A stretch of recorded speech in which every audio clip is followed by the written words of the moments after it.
అందరికీ నమస్కారం. Welcome to city news. ఈ రోజు వార్తలు చదువుతున్నది ప్రశాంత్. ముందుగా ముఖ్యాంశాలు.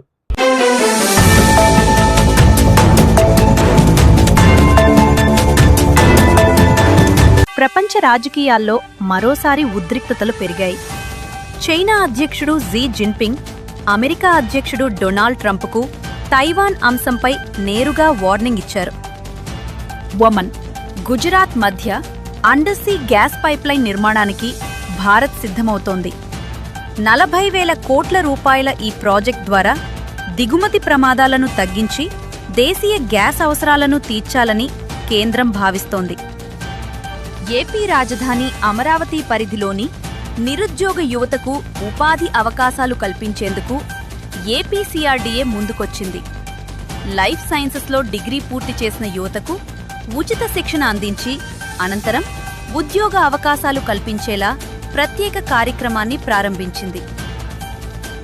గవర్నమెంట్ జనరల్ హాస్పిటల్ గుంటూరులో 18 కోట్ల రూపాయల వ్యయంతో అత్యాధునిక పెట్ స్కాన్ సేవలు అందుబాటులోకి వచ్చాయి. క్యాన్సర్ను ప్రారంభ దశలోనే గుర్తించడంలో ఈ యంత్రం కీలకంగా ఉపయోగపడనుంది. విశాఖలో గ్రామదేవతల జాతరలు భక్తి శ్రద్ధలతో నిర్వహించబడ్డాయి. దక్షిణ ఎమ్మెల్యే వంశీకృష్ణ శ్రీనివాస్ దొండపర్తిలో పోలమాంబ అమ్మవారి జాతర, కృష్ణ గార్డెన్స్లో దుర్గాలమ్మ ఉత్సవాల్లో పాల్గొని ప్రత్యేక పూజలు చేశారు.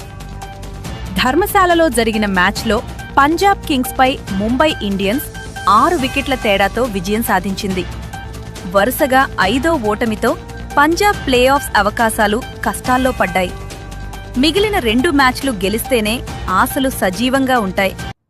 ప్రపంచ రాజకీయాల్లో మరోసారి హై టెన్షన్ నెలకొంది. డ్రాగన్ కంట్రీ చైనా పర్యటనలో ఉన్న అమెరికా అధ్యక్షుడు డొనాల్డ్ ట్రంప్ కు చైనా అధ్యక్షుడు జిన్పింగ్ ఫేస్ టు ఫేస్ హెచ్చరికలు జారీ చేశారు. ముఖ్యంగా తైవాన్ అంశంపై జోక్యం పెరిగితే అది కేవలం దౌత్యపరమైన వైఫల్యానికి పరిమితం కాదని, ఏకంగా ఇరు దేశాల మధ్య యుద్ధానికి దారితీస్తుందని జిన్పింగ్ కుండబద్దలు కొట్టారు. పాకిస్తాన్ రక్షణ రంగంలోని కీలక పరిణామం చోటు చేసుకుంది. పాకిస్తాన్ స్వదేశీ సాంకేతికతతో అభివృద్ధి చేసిన ఫతా-4 అనే గ్రాండ్ లాంచ్డ్ క్రూజ్ మిసైల్ ను పాకిస్తాన్ విజయవంతంగా పరీక్షించింది. ఈ మిసైల్ పూర్తిగా స్వదేశీ టెక్నాలజీతో తయారు చేసిన guided multi launch rocket system. దీన్ని క్రూజ్ మిసైల్ తరహాలో ప్రయోగించవచ్చు. ఈ క్షిపణి 750 కిలోమీటర్ల దూరంలోని లక్ష్యాలను కూడా ఖచ్చితత్వంతో ఛేదించగలదు. ఇది గతంలో ఉన్న ఫతా వెర్షన్ కంటే ఎక్కువ పరిధిని కలిగి ఉంది. సముద్ర గర్భం గుండా ఒమన్ నుండి గుజరాత్ వరకు 40,000 కోట్ల భారీ గ్యాస్ పైప్ లైన్ నిర్మాణానికి భారతదేశం ప్రణాళికలు రచిస్తోంది. హార్మజ్ జలసంధిలో పెరుగుతున్న ఉద్రిక్తతల మధ్య ఇంధన సరఫరాలను సురక్షితం చేయడం, దిగుమతుల ప్రమాదాలను తగ్గించడం, దేశీయ సహజ వాయువు డిమాండ్ను తీర్చడం ఈ ప్రాజెక్టు వెనుక ప్రధాన లక్ష్యాలు.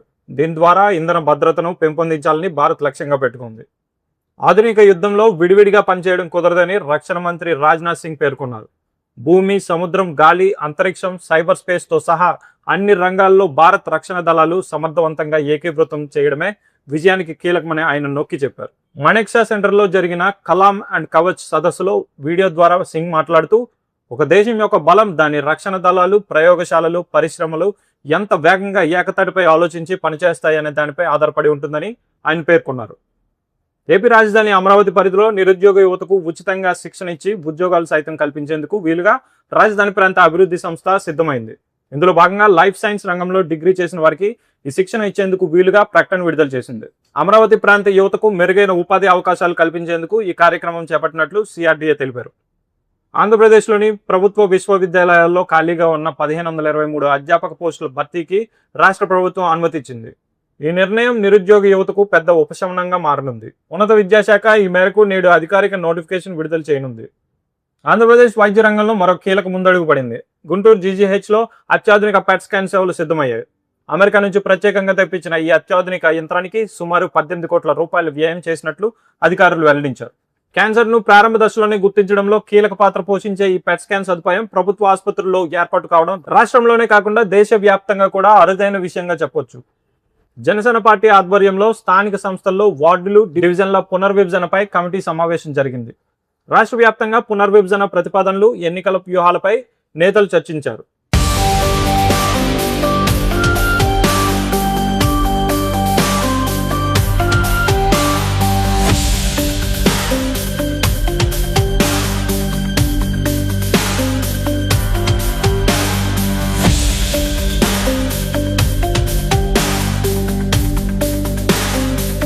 సింహాచలం దేవస్థానం ట్రస్ట్ బోర్డు సభ్యుడిగా కనకాల మురళీమోహన్ ఎంపికైన సందర్భంగా తన గురువు గారు మూసుపాటి అశోక్ గజపతిరాజుకు ప్రత్యేక కృతజ్ఞతలు తెలిపారు. తమకు అందించిన మార్గదర్శనం ఆశీస్సులు ఎప్పటికీ మరువలేవని ఈ సందర్భంగా పేర్కొన్నారు. భారత ఎన్నికల సంఘం దేశంలోని 16 రాష్ట్రాలు 3 కేంద్రపాలిత ప్రాంతాలతో సంబంధించిన SIR షెడ్యూల్ను ప్రకటించింది. ఎన్నికల ప్రక్రియ పారదర్శకంగా నిర్వహించే దిశగా ఈ షెడ్యూల్ విడుదల చేసినట్లు అధికారులు తెలిపారు. త్వరలో సంబంధిత రాష్ట్రాల్లో తదుపరి కార్యక్రమాలు ప్రారంభం కానున్నాయి. తయ్యబ్ ముస్లిం వెల్ఫేర్ సొసైటీ భూముల వ్యవహారం వివాదాస్పదంగా మారింది. పేద ముస్లిం విద్యార్థులు విద్య కోసం ఏర్పాటు చేసిన ఈ సొసైటీకి సుమారు 100 ఎకరాల భూమి ఉన్నట్లు సమాచారం. ఈ భూములపై కన్నేసిన మాజీ ముఖ్యమంత్రి మేనమామ నకిలీ కమిటీ సృష్టించి తన బినామీగా భావిస్తున్న పెద్ద దస్తగిరి భార్య కనవల్ల రమణమ్మ పేరిట భూములను బదలాయించినట్లు ఆరోపణలు వెలువెత్తున్నాయి. ధర్మవరంలో నారా లోకేష్ పర్యటనకు భారీ జనసందోహం కనిపించింది. ఎటు చూసిన అభిమానులతో కిక్కిరిసిన వీధుల్లో ముందుకు కదలలేని పరిస్థితి నెలకొంది. నారా లోకేష్ రాకతో ధర్మవరంలో జన ప్రపంచనం కనిపించింది.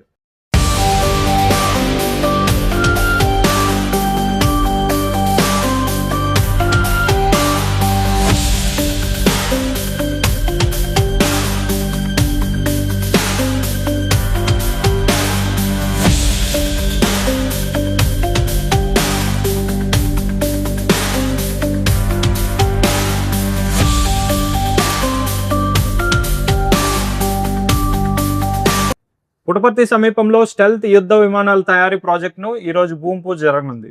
కేంద్ర రక్షణ శాఖ మంత్రి రాజ్నాథ్ సింగ్, ఏపీ సీఎం చంద్రబాబు నాయుడు, మంత్రి నారా లోకేష్ చేతుల మీదుగా కార్యక్రమం నిర్వహించనున్నారు. DRDO ఆధ్వర్యంలో చేపడుతున్న ఈ ప్రతిష్టాత్మక ప్రాజెక్టుతో పాటు అనుబంధ పరిశ్రమల ద్వారా ₹1,00,000 కోట్ల పెట్టుబడులు వచ్చే అవకాశం ఉందని అంచనా వేస్తున్నారు. ఎంటెక్, ఎంఫార్మసీ కోర్సుల్లో ప్రవేశాల కోసం నిర్వహించిన APPG ECET 2026 ఫలితాలు గురువారం విడుదలయ్యాయి. మంత్రి నారా లోకేష్ ట్విట్టర్ వేదికగా ఈ ఫలితాలను వెల్లడించి ఉత్తీర్ణులైన విద్యార్థులకు అభినందనలు తెలిపారు. దేశవ్యాప్తంగా ఈ నెల 20వ తేదీన మెడికల్ షాపులు మూసివేయనున్నారు. All India organisation of chemists and druggist తెలిపిన వివరాల ప్రకారం ఈ బంద్లో సుమారు 12.40 లక్షలకు పైగా కెమిస్టులు, ఫార్మాస్యూటికల్స్ డిస్ట్రిబ్యూటర్లు పాల్గొంటున్నారు. ఈ నేపథ్యంలో ప్రజలు అత్యవసర మందులను ముందుగానే కొనుగోలు చేసుకోవాలని వారు సూచిస్తున్నారు.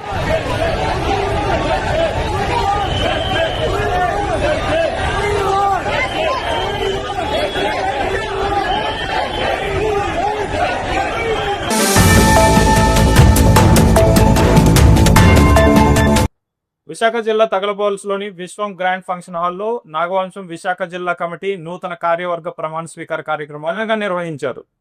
ఈ సందర్భంగా కార్పొరేషన్ చైర్మన్ ఎరుగోతు రమణ విజ్ఞప్తి మేరకు అడహాక్ కమిటీ సభ్యులు బుగతా నరసింగరావు, కంటుబోతు శ్రీనివాసరావు, నింగిబోతు జనార్దన్ రావులు కలిసి 2 కిడ్నీలు ఫెయిల్ కావడంతో చికిత్స పొందుతున్న అపురభక్తి రాజీకి 50,000 ఆర్థిక సహాయం అందజేశారు.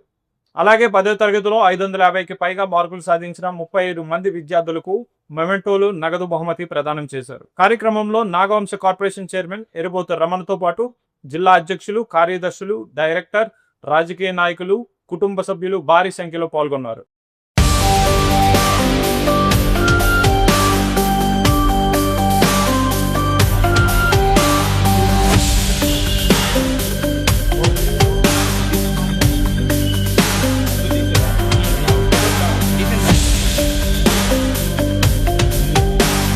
విశాఖపట్నం లయన్స్ క్లబ్ ఆధ్వర్యంలో ఉచిత కంటి పరీక్షల శిబిరం నిర్వహించనున్నారు.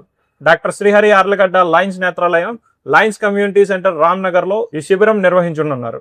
మే 17వ తేదీ ఆదివారం ఉదయం 9:30 నుండి మధ్యాహ్నం 1 గంట వరకు కంటి వైద్య నిపుణులు పరీక్షలు నిర్వహించనున్నారు. అవసరమైన వారికి కంటి ఆపరేషన్లు కూడా ఉచితంగా నిర్వహించనున్నట్లు నిర్వాహకులు తెలిపారు. ఈ అవకాశాన్ని ప్రజలు వినియోగించుకోవాలని లయన్స్ క్లబ్ ప్రతినిధులు కోరుతున్నారు. అంతర్జాతీయ వాణిజ్యం మరియు యుద్ధం అంశంపై వారం రోజులు ఓరియంటేషన్ కార్యక్రమాలు జరగనున్నాయి. మే 15 నుంచి 22 వరకు ప్రతిరోజు సాయంత్రం 3 గంటల నుంచి 6 గంటల వరకు డాబా గార్డెన్స్లోని అల్లూరి సీతారామరాజు విజ్ఞాన కేంద్రంలో ఈ కార్యక్రమం జరగనుంది. ఫ్రీ ట్రేడ్, WTO, టారిఫ్స్, భారత్-అమెరికా వాణిజ్య ఒప్పందం, అమెరికా, ఇజ్రాయెల్, ఇరాన్ యుద్ధ ప్రభావాలు వంటి అంశాలపై నిపుణులు అవగాహన కల్పించనున్నారు.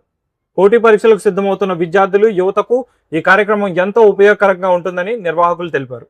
పాల్గొనే వారికి సర్టిఫికెట్లు కూడా అందజేయనున్నారు. విశాఖ స్టీల్ ప్లాంట్ను రక్షించుకోవడానికి కార్మికులు సమరశీల ఐక్య పోరాటాలకు సిద్ధం కావాలని సిపిఎం పాలిట్ బ్యూరో సభ్యులు బివి రాఘవులు పిలుపునిచ్చారు. ఉక్కునగరం స్టీల్ క్లబ్లో CITU ఆధ్వర్యంలో జరిగిన మన ప్లాంట్ మన భవిష్యత్తు సదస్సులో ఆయన మాట్లాడుతూ విశాఖ ఉక్కు ఏర్పడిందని, అయితే ప్రస్తుతం కేంద్ర ప్రభుత్వం ప్లాంట్ను బలహీనపరిచే చర్యలు చేపడుతోందని విమర్శించారు.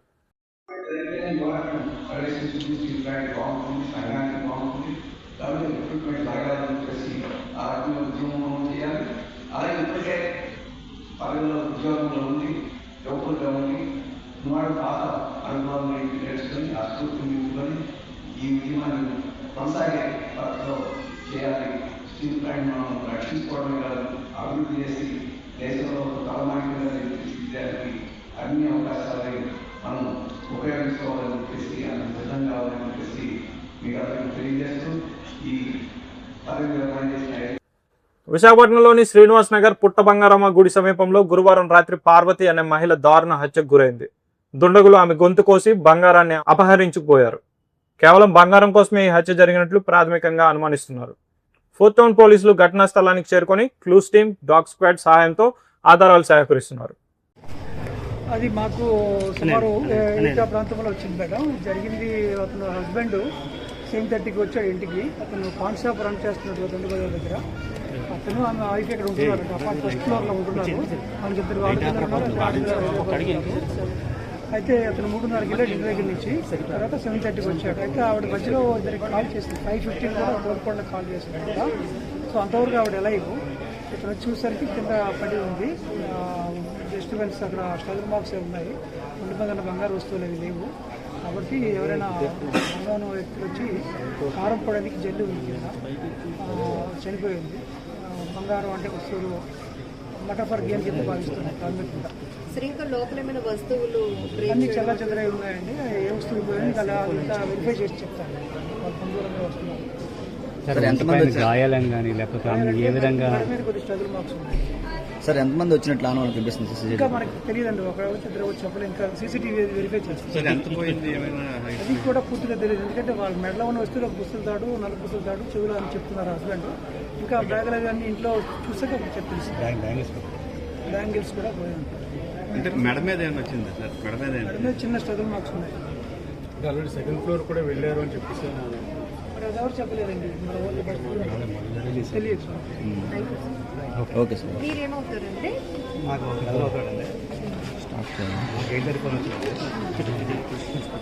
విశాఖలోని పలు వార్డుల్లో మంగళవారం రాత్రి జరిగిన గ్రామ దేవత జాతర మహోత్సవాల్లో దక్షిణ ఎమ్మెల్యే వంశీకృష్ణ శ్రీనివాస్ పాల్గొన్నారు.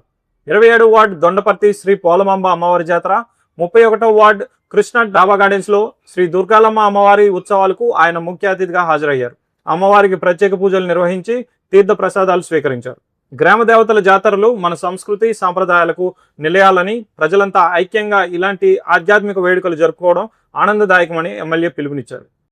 విశాఖ తూర్పు నియోజకవర్గ ఎమ్మెల్యే వెలగపూడి రామకృష్ణబాబు గురువారం 18వ వార్డు పరిధిలో సెక్టర్ 3లో ఆకస్మిక తనిఖీలు నిర్వహించారు. రోడ్లు, డ్రైనేజ్, పారిశుద్ధ్య పనులను పరిశీలించి సమస్యల పరిష్కారానికి వెంటనే మరమ్మతులు చేపట్టాలని జీవీఎంసీ అధికారులకు ఆదేశించారు. ఈ తనిఖీల్లో జీవీఎంసీ అధికారులు 18వ వార్డు కన్వీనర్ పూసపాటి రాజు పాల్గొన్నారు.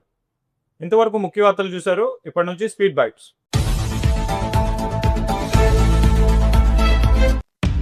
శ్రీకాకుళం జిల్లా పాతపట్నం నియోజకవర్గంలో వైకాపాకు భారీ షాక్ తగిలింది. ఎమ్మెల్యే మామిడి గోవిందరావు సమక్షంలో ఎన్ఎల్పేట పాతపట్నం మండలం నుండి సుమారు 280 కుటుంబాలు తెలుగుదేశం పార్టీలో చేరాయి. ముఖ్యంగా ఆర్ఎండ్ఆర్ కాలనీ, శ్యామలాపురం, మక్కివలస గ్రామాల నుండి మాజీ సర్పంచ్లు, వార్డు మెంబర్లు మరియు విద్యా కమిటీ చైర్మన్లు తమ అనుచరులతో కలిసి పసుపు కండువా కప్పుకున్నారు. టీడీపీ సిద్ధాంతాలు, ఎమ్మెల్యేల పనితీరుపై నమ్మకంతోనే వారు పార్టీలో చేరుతున్నట్లు ప్రకటించారు. ఈ కార్యక్రమంలో స్థానిక నాయకులు, పార్టీ శ్రేణులు పెద్ద సంఖ్యలో పాల్గొని కొత్తగా చేరిన వారికి సాదర స్వాగతం పలికారు. సింహాచలం దేవస్థానం ట్రస్ట్ బోర్డు మెంబర్గా పద్మనాభం మండలం మాజీ జడ్పీటీసీ కసిరెడ్డి దామోదర్రావును నియమించడం జరిగింది. ఈ సందర్భంగా ఆయన మాట్లాడుతూ, నా మీద నమ్మకంతో స్థానిక ఎమ్మెల్యే గంటా శ్రీనివాసరావు చొరవతో ఈ ట్రస్ట్ బోర్డు మెంబర్గా అయ్యానని, బాధ్యతలు స్వీకరిస్తానని, దేవస్థానం అభివృద్ధికి నా వంతు కృషి చేస్తానని, మరింత బాధ్యతగా పనిచేస్తూ పార్టీ బలోపేతానికి కృషి చేస్తానని తెలియజేశారు. మేం మంత్రి పదవిలో ఉన్నామంటే అది కార్యకర్తల త్యాగమే. 2019-24 మధ్య ఎన్నో కేసులు, వేధింపులు ఎదుర్కొన్నా పసుపు జెండాను రెపరెపలాడించిన పోరాట యోధులు మీరు. చంద్రబాబు గారి ఇంటి గేటుకు తాళ్లు కట్టిన రోజు కూడా వెనుకడుగు వేయని ధైర్యానికి సలాం. ధర్మపురంలో ప్రజల ఆదరణ చూస్తూ ఉంటే నా పాదయాత్ర రోజులు గుర్తొచ్చాయి. ఎన్టీఆర్, హరికృష్ణ, బాలయ్య బాబులను గుండెల్లో పెట్టుకున్న అనంతపురం గడ్డపై నాకెంతో ప్రేమ ఉంది. ఇక్కడ ప్రజలు కష్టాన్ని నమ్ముకున్నారు, మార్పును కోరుతూనే ఉన్నారు. అందుకే అనంతపురం జిల్లాను అన్ని రంగాల్లో నెంబర్ 1 గా తీర్చిదిద్ది మీ రుణం తీర్చుకుంటా, మీకోసం కష్టపడి ఈ ప్రాంతాన్ని అభివృద్ధి చేసే బాధ్యత నాది అని నారా లోకేష్ స్పష్టం చేశారు. పెందుర్తి పోలీస్ స్టేషన్ పరిధిలోని రాజు చెరువు సమీపంలో పోలీసులు తనిఖీలు నిర్వహించారు. ప్రజల్లో భద్రతా భావాన్ని పెంపొందించడం, నేర నియంత్రణ మరియు శాంతి భద్రతల పరిరక్షణే లక్ష్యంగా ఈ తనిఖీలను చేపట్టినట్లు పోలీసులు తెలిపారు. పెందుర్తి ఇన్స్పెక్టర్ కెవి సతీష్ కుమార్ ఆదేశాలు పర్యవేక్షణలో సబ్ ఇన్స్పెక్టర్ పి లక్ష్మి సిబ్బందితో కలిసి ఉదయం 5:30 గంటల నుంచి 7 గంటల వరకు విస్తృత తనిఖీలు నిర్వహించారు. ఈ సందర్భంగా కాలనీలో అనుమానాస్పద వ్యక్తులు, వాహనాలు, రౌడీ షీటర్ల నివాసాలను పరిశీలించారు. సరైన పత్రాలు లేని 4 మోటార్ సైకిళ్లను పోలీసులు స్వాధీనం చేసుకున్నారు. పర్యాటకంగా ఎర్రమట్టి దిబ్బలకున్న విశిష్టతను, ప్రాముఖ్యతను ఇనుమడించేలా అభివృద్ధి చర్యలు చేపట్టాలని జిల్లా కలెక్టర్ ఎం అభిషక్తి కిషోర్ సంబంధిత అధికారులను ఆదేశించారు. గురువారం ఎర్రమట్టి దిబ్బలను పరిశీలించిన ఆయన అక్కడ పరిస్థితులను పరిశీలించారు. ఈ క్రమంలో ఎర్రమట్టి దిబ్బల విశిష్టతను, ప్రాముఖ్యతను అందరికీ తెలిసేలా అభివృద్ధి చర్యలు చేపట్టాలని, వ్యూ పాయింట్ ఆధునీకరణ పనులు చేపట్టాలని సూచించారు. ప్రజల సహకారంతోనే స్థానికంగా ఉన్న సమస్యలకు శాశ్వత పరిష్కారం లభిస్తుందని జిల్లా కలెక్టర్ ఎం అభిషక్తి కిషోర్ పేర్కొన్నారు.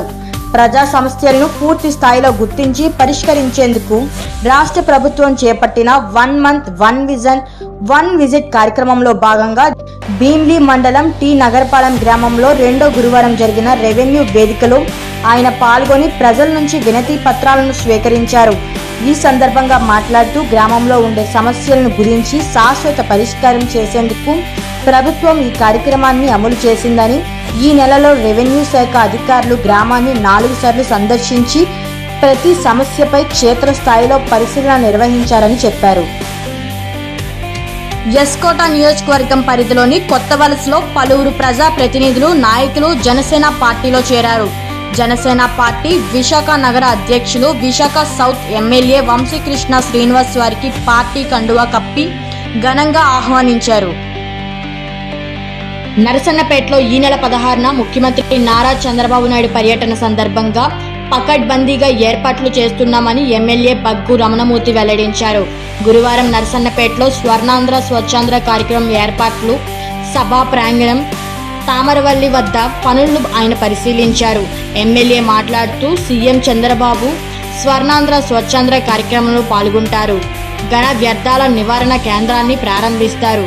కలెక్టర్, ఎస్పీ పర్యవేక్షణలో ఏర్పాట్లు పూర్తయ్యాయి. నరసన్నపేట మేజర్ పంచాయతీని ఆదర్శంగా తీర్చిదిద్దుతాం. ముఖ్యమంత్రి రాకతో ఈ ప్రాంతమంతా మరింత అభివృద్ధి చెందుతుందని ఆశాభావం వ్యక్తం చేశారు. గీతం విశ్వవిద్యాలయం స్కూల్ ఆఫ్ ఫార్మసీ ద్వారా నిర్వహిస్తున్న బి ఫార్మసీ, ఎం ఫార్మసీ కోర్సులకు ప్రతిష్టాత్మకంగా నేషనల్ బోర్డ్ ఆఫ్ SBA గుర్తింపు లభించింది.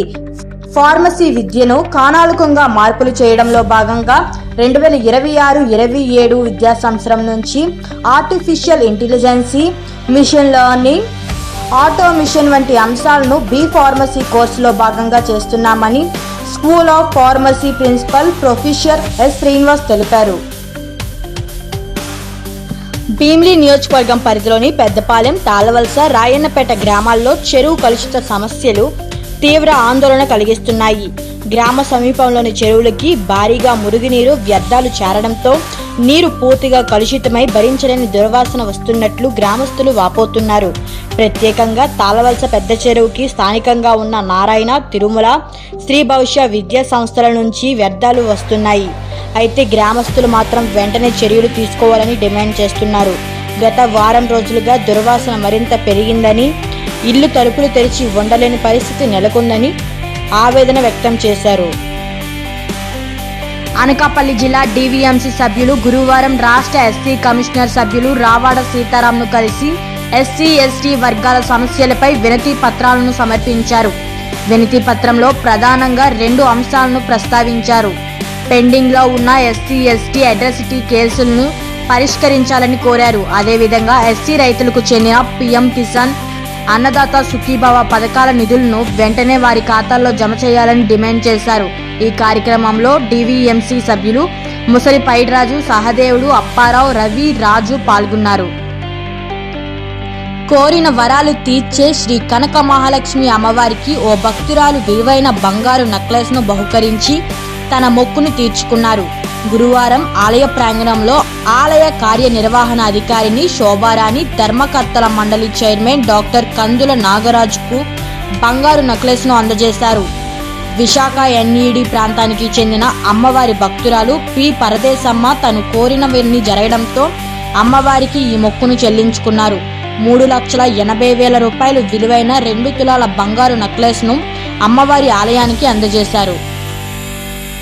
భారతీయ జనతా పార్టీ విశాఖ జిల్లా పదాధికారుల సమావేశం గురువారం సాయంత్రం పార్టీ కార్యాలయంలో ఘనంగా జరిగింది. భారతీయ జనతా పార్టీ విశాఖపట్నం జిల్లా అధ్యక్షుడు ఎంఎంఎన్ పరశురామరాజు అధ్యక్షతన జరిగిన ఈ సమావేశానికి బీజేపీ రాష్ట్ర అధ్యక్షులు PVN Madhav, MLA P Vighnakumar రాజు, బీజేపీ రాష్ట్ర సంఘటనా మంత్రి ఎన్ మధుకర్ ముఖ్య అతిథులుగా హాజరయ్యారు. ఈ సందర్భంగా రాష్ట్ర సంఘటనా మంత్రి ఎన్ మధుకర్ మాట్లాడుతూ ఈ నెలాఖరులో నిర్వహిస్తున్న పరిశిక్షణ కార్యక్రమానికి సంబంధించి పార్టీ నాయకులు, కార్యకర్తలకు దిశానిర్దేశం చేశారు. నీట్ 2026 పేపర్ లీక్ కేసులో సంచలన విషయాలు వెలుగులోకి వచ్చాయి. ఇందులో ప్రధాన నిందితులైన ముంగిలాల్, దినేష్ బీహార్ సోదరులే 2025లోనూ లీక్ చేసినట్లు పోలీసులు అనుమానిస్తున్నారు. దీనిని తొలిత వీరు కుటుంబంలోని 5 కోసం 65 లక్షలకు కొని ఆపై వాటిని లీక్ చేస్తున్నట్లు సమాచారం. ఇక ఈ ఏడాది పేపర్ లీక్ వెనుక మహారాష్ట్ర ముఠా ఉందని, వీరిలో మెడికల్ బ్యాక్గ్రౌండ్ కు చెందిన వారు ఉన్నట్లు తెలుస్తోంది. ఏటా 3 రోజుల పాటు నిర్వహించే మహన్నాడును ఈసారి 2 రోజులకు కుదించింది. ఇంధన సంక్షోభంలో పొదుపు చర్యలకు పీఎం మోదీ పిలుపునిచ్చిన నేపథ్యంలో పార్టీ అధిష్టానం ఈ నిర్ణయం తీసుకుంది. నెల్లూరు జిల్లా కొవ్వూరు సమీపంలోని కొడవలూరులో మే 27, 28, 29 తేదీల్లో 3 రోజుల పాటు నిర్వహించాలని ముందు నిర్ణయించారు. పొదుపు చర్యల్లో భాగంగా ఇప్పుడు 27, 28 తేదీల్లో మాత్రమే మహన్నాడు ఉంటుందని పార్టీ వర్గాలు పేర్కొన్నాయి. తమిళనాడులో విజయ్ ప్రభుత్వం మరో సంచలన నిర్ణయం తీసుకుంది. 21 ఏళ్లలోపు ఉన్న వారికి మద్యం విక్రయించరాదని నిర్ణయించింది. ఈ మేరకు తమిళనాడులో స్టేట్ మార్కెటింగ్ కార్పొరేషన్ సంస్థకు ఉత్తర్వులు జారీ చేసింది. 21 ఏళ్లలోపు ఉన్న వారికి మద్యం అమ్మితే చర్యలు తీసుకుంటామని హెచ్చరించింది. కొనడానికి వచ్చే వారి వయసుపై అనుమానం ఉంటే ఆధార్, డ్రైవింగ్ లైసెన్స్ వంటివి చెక్ చేయాలని సూచించింది.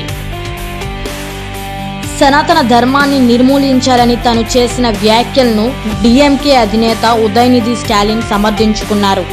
నాపై వస్తున్న విమర్శలకు భయపడను, సనాతన ధర్మం లేకుండా చేయాలి అని చెప్పినంత మాత్రాన ఎవరు గుడికి వెళ్ళకూడదని అర్థం కాదు. ఆలయాలు, సమాజం అందరికీ సమానంగా ఉండాలి.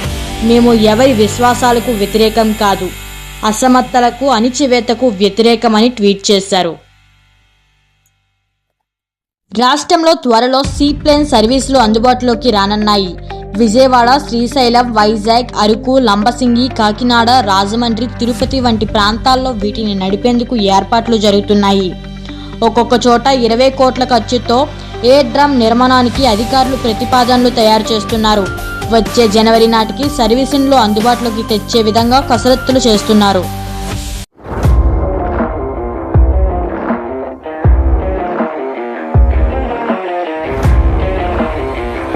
ముంబై ఇండియన్స్ తో గురువారం ధర్మశాల వేదికగా ఉత్కంఠంగా సాగిన మ్యాచ్లో 6 వికెట్ల తేడాతో పంజాబ్ కింగ్స్ ఓటమి పాలైంది.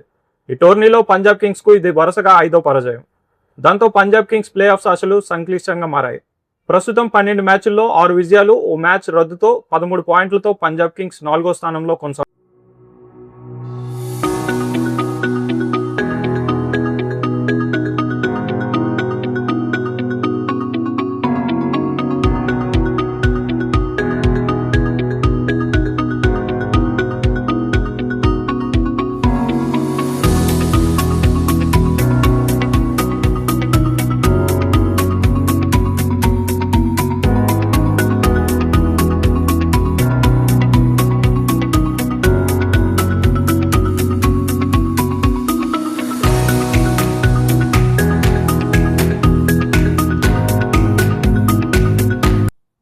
ఇంతటితో ఈ వార్తలు సమాప్తం. మరిన్ని వార్తల కోసం stay tune to city news. Thank you.